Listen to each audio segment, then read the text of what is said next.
നമസ്കാരം. മലയാളി വാർത്തയിലേക്ക് സ്വാഗതം. കർണാടകയിലെ കുടകിൽ ട്രക്കിങ്ങിനിടെ കാണാതായ കോഴിക്കോട് നാദാപുരം സ്വദേശിനി ശരണ്യയ്ക്ക് വേണ്ടിയുള്ള തെരച്ചിൽ ഇന്നും തുടരും. കർണാടക വനംവകുപ്പ് ഉദ്യോഗസ്ഥരും പോലീസും ചേർന്നാണ് തിരച്ചിൽ തുടരുന്നത്. എറണാകുളത്ത് സോഫ്റ്റ്വെയർ എഞ്ചിനീയറായ ശരണ്യ GS ഒറ്റയ്ക്കാണ് കുടകിലെത്തിയത്. 36 വയസ്സാണ് പ്രായം. ഏപ്രിൽ 2 വ്യാഴാഴ്ച മുതലാണ് യുവതിയെ കാണാതായത്. കുടകിലെ ഏറ്റവും ഉയർന്ന കൊടുമുടിയായ തടിയൻറ്റമോൾ കയറാനെത്തിയതായിരുന്നു ശരണ്യ ഉൾക്കാട്ടിലേക്ക് വഴിതെറ്റിപ്പോയതാകാമെന്ന നിഗമനത്തിലാണ് പോലീസ്, വനംവകുപ്പ്, നക്സൽ വിരുദ്ധ സേന എന്നിവരടങ്ങിയ 60 അംഗ സംഘം 3 ദിവസമായി സംഘം തിരിഞ്ഞ് തിരച്ചിൽ അവിടെ തുടരുന്നത്. ഏപ്രിൽ 2 കൊച്ചിയിൽ നിന്ന് ശരണ്യ കുടകിലെത്തിയത്. ഓൺലൈനായി ബുക്ക് ചെയ്താണ് ശരണ്യ ട്രക്കിങ്ങിനായി കുടകിലെത്തിയത്. നാപ്പോ ക്ലൂവിനടുത്തുള്ള യാവക്കപ്പാടി ഗ്രാമത്തിലെ ഹോം സ്റ്റേയിൽ താമസിച്ച യുവതി രാവിലെ 8:15 വനംവകുപ്പിന്റെ അനുമതി വാങ്ങിയാണ് തടിയൻറ്റമോൾ ട്രക്കിംഗ് തുടങ്ങിയത്. കാട്ടാന ശല്യമുള്ളതിനാൽ മറ്റൊരു 10 അംഗ സംഘത്തിനൊപ്പം ചേർന്ന് പോകാൻ ശരണ്യയോട് നിർദ്ദേശിച്ചിരുന്നു.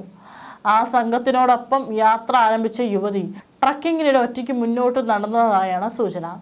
വൈകിട്ട് 4 സംഘം ചെക്ക് പോസ്റ്റിലേക്ക് തിരിച്ചെത്തിയപ്പോൾ ശരണ്യ കൂടെ ഉണ്ടായിരുന്നില്ല. വഴിതെറ്റിപ്പോയെന്ന് ശരണ്യ ഹോം സ്റ്റേ ജീവനക്കാരെ ഫോണിൽ വിളിച്ചറിയിച്ചതായും വിവരമുണ്ട്. എന്നാൽ അതിനുശേഷം ഫോൺ സിഗ്നൽ നഷ്ടമായി. പിന്നീട് ഫോൺ സ്വിച്ച് ഓഫ് ആകുകയും ചെയ്തു. ശരണ്യ ട്രക്കിംഗ് പാതയിലേക്ക് പ്രവേശിക്കുന്നതിൻ്റെ CCTV ദൃശ്യങ്ങളും ലഭ്യമായിട്ടുണ്ട്. എന്നാൽ തിരിച്ചിറങ്ങുന്നതിൻ്റെ ദൃശ്യങ്ങൾ ഒരിടത്തും കണ്ടെത്താനായിട്ടില്ല. പോലീസ്, വനംവകുപ്പ് ഉദ്യോഗസ്ഥർ, നാട്ടുകാർ എന്നിവരടങ്ങുന്ന 60 അംഗ സംഘം 5 ഉപ ടീമുകളായി തിരിഞ്ഞ് ഇന്നലെയും തിരച്ചിൽ നടത്തിയിരുന്നു. ഡ്രോണുകളും സ്നിഫർ നായ്ക്കളെയും ഉപയോഗിച്ച് ഇടതൂർന്ന വനത്തിന്റെ ഉൾഭാഗങ്ങളിലും പാതകളിലും പരിശോധന നടത്തുന്നുണ്ട്. നിബിഡ വനത്തിലെ പ്രതികൂലമായ കാലാവസ്ഥ തിരച്ചിലിന് ഗുരുതരമായ വെല്ലുവിളി ഉയർത്തുന്നുണ്ട്. കൂടാതെ കാട്ടാനകൾ ഇടയ്ക്കിടെ ഇറങ്ങാറുള്ള ഈ വനപ്രദേശത്ത് രക്ഷാദൗത്യം അതീവ സങ്കീർണമാണ്. ശരണ്യ അപകടത്തിൽപ്പെട്ടതാണോ, വഴിതെറ്റി കാടിന്റെ മറ്റൊരു ഭാഗത്ത് എത്തിയതാണോ എന്നും അധികൃതർ അന്വേഷിച്ചു വരികയാണ്. നാപ്പോ ക്ലൂ പോലീസ് സംഭവത്തിൽ കേസ് രജിസ്റ്റർ ചെയ്ത് ഔദ്യോഗിക അന്വേഷണം ആരംഭിച്ചിട്ടുണ്ട്. ശരണ്യയുടെ സഹോദരനും കുടകിലെത്തിയിട്ടുണ്ട്. സാധാരണഗതിയിൽ വഴിതെറ്റിയാലും സഞ്ചാരികൾ ഏതാനും മണിക്കൂറുകൾക്കുള്ളിൽ പ്രധാന പാതയിൽ തിരിച്ചെത്താറുള്ളതാണ്. എന്നാൽ ശരണ്യയെക്കുറിച്ച് 3 ദിവസമായിട്ടും വിവരമൊന്നുമില്ലാത്തതും ആശങ്ക വർദ്ധിപ്പിക്കുന്നു. മൊബൈൽ ഫോൺ സ്വിച്ച് ഓഫ് ആയതിനാൽ ലൊക്കേഷൻ കണ്ടെത്താൻ കഴിഞ്ഞിട്ടില്ലെന്നും വനം ഡെപ്യൂട്ടി കൺസർവേറ്റർ അഭിഷേക് പറഞ്ഞു. വനംവകുപ്പ് ചെക്ക് പോസ്റ്റിൽ തിരിച്ചറിയൽ കാർഡും ബന്ധപ്പെടാനുള്ള വിവരങ്ങളും നൽകിയിട്ടുണ്ട്. ഏപ്രിൽ 2 ശരണ്യ ട്രക്കിംഗ് ആരംഭിച്ചതെന്നും പോലീസ് പറഞ്ഞു. കുടകിലെ ഏറ്റവും ഉയർന്ന കൊടുമുടിയായ തടിയൻറ്റമോൾ കയറാൻ എത്തിയതായിരുന്നു ശരണ്യ. അപകടത്തിൽപ്പെട്ടതാണോ, വഴിതെറ്റി കാടിന്റെ മറ്റൊരു ഭാഗത്ത് എത്തിയതാണോ എന്നും അധികൃതർ അന്വേഷിച്ചു വരികയാണ്. ട്രക്കിംഗ് പ്രിയരുടെ ഇഷ്ട സ്ഥലങ്ങളിൽ ഒന്നാണ് ഈ പറഞ്ഞ കർണാടകയിലെ കൂർഗ് ജില്ലയിലെ കക്കബയിൽ സ്ഥിതി ചെയ്യുന്ന തടിയൻറ്റമോൾ എന്ന നീളൻ കൊടുമുടി. ഓരോ വർഷവും നിരവധി ആളുകളാണ് പല ഭാഗങ്ങളിൽ നിന്നും ട്രക്കിങ്ങിനായിട്ട് ഇവിടെ എത്തുന്നത്.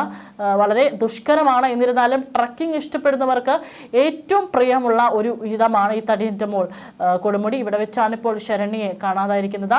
അടുത്ത കാലത്തൊന്നും ഇത്തരത്തിൽ ഇവിടെ ഇങ്ങനൊരു ആളുകളെ കാണാതാകുന്ന സംഭവങ്ങൾ റിപ്പോർട്ട് ചെയ്യുന്നത് വളരെ അപൂർവമാണ്. വളരെ ഭീമൻ പർവ്വതം എന്ന് അർത്ഥം വരുന്ന കൊടവ ഭാഷയിൽ നിന്നാണ് തടിയൻറ്റമോൾ എന്ന പേരുണ്ടായത്. തടിയൻറ്റമോൾ മലയുടെ താഴ്വാരത്തിലാണ് നിരവധി ചരിത്ര പ്രാധാന്യമുള്ള നാലക്നാട് കൊട്ടാരം സ്ഥിതി ചെയ്യുന്നത്.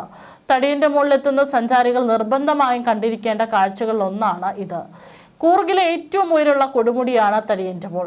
സമുദ്രനിരപ്പിൽ നിന്ന് 1740 മീറ്റർ ഉയരത്തിലായി നിൽക്കുന്ന ഈ കൊടുമുടി കർണാടകയിലെ ഏറ്റവും ഉയരമുള്ള 2ാമത്തെ കൊടുമുടിയാണ്.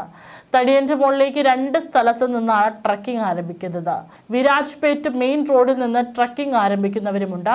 മെയിൻ റോഡിൽ നിന്ന് ട്രക്കിംഗ് ആരംഭിക്കുന്നവർക്ക് 8 കിലോമീറ്റർ നടക്കണം. മെയിൻ റോഡിൽ നിന്ന് 4 കിലോമീറ്റർ വാഹനത്തിൽ യാത്ര ചെയ്ത് അവിടെ നിന്ന് ട്രക്കിംഗ് ആരംഭിക്കുന്നവരുമുണ്ട്. മെയിൻ റോഡിൽ നിന്ന് ആദ്യത്തെ 4 കിലോമീറ്റർ യാത്ര പ്രയാസമില്ലാത്തതാണ്. 1 മുതൽ 2 മണിക്കൂർ വരെ സമയമെടുക്കും 4 കിലോമീറ്റർ കവർ ചെയ്യാൻ. അവിടെ നിന്ന് ഏകദേശം 2.5 കിലോമീറ്റർ യാത്ര ചെയ്യണം. മലയുടെ അടിവാരത്ത് എത്തിച്ചേരാൻ 1 മുതൽ 2 മണിക്കൂർ യാത്രയുണ്ട്. ഇത് പിന്നീട് 1.5 കിലോമീറ്ററിലധികം ദൂരം ചെങ്കുത്തായ കയറ്റം കയറണം. 2 മുതൽ 3 മണിക്കൂർ കുന്ന് കയറിയാൽ തടിയൻറ്റുമോൾ കൊടുമുടി കീഴടക്കാം. ഏകദേശം 4 മുതൽ 7 മണിക്കൂർ വേണം തടിയൻറ്റുമോൾ ട്രക്കിങ്ങിന്. തടിയൻറ്റുമോളിൽ ആളുകൾ സാധാരണയായി 2 സ്ഥലങ്ങളാണ് ക്യാമ്പ് ചെയ്യാറുള്ളത്. ഒന്ന് മലയുടെ അടിവാരത്ത് കൂറ്റൻ പാറക്കെട്ടിന് സമീപത്തായി, രണ്ടാമത്തേത് മലമുകളിൽ 6 ടെന്റുകൾ വരെ ഇവിടെ അനുവദനീയമായിട്ടുള്ളൂ. ഏതായാലും സുരക്ഷാ കാരണങ്ങളുമായിട്ട് അവിടെ ട്രക്കിംഗ് ചെയ്യുന്നവരൊക്കെ തന്നെ വളരെ സുരക്ഷിതമായി ട്രക്കിംഗ് പൂർത്തീകരിച്ച് താഴേക്ക് ഇറങ്ങാറുണ്ട്. പക്ഷേ ഈ ഒരു സംഭവം അത് വളരെ ഞെട്ടലുണ്ടാക്കിയിരിക്കുകയാണ്. ഏതായാലും ശരണ്യക്കായിട്ടുള്ള തിരച്ചിൽ അവിടെ നടക്കുകയാണ്.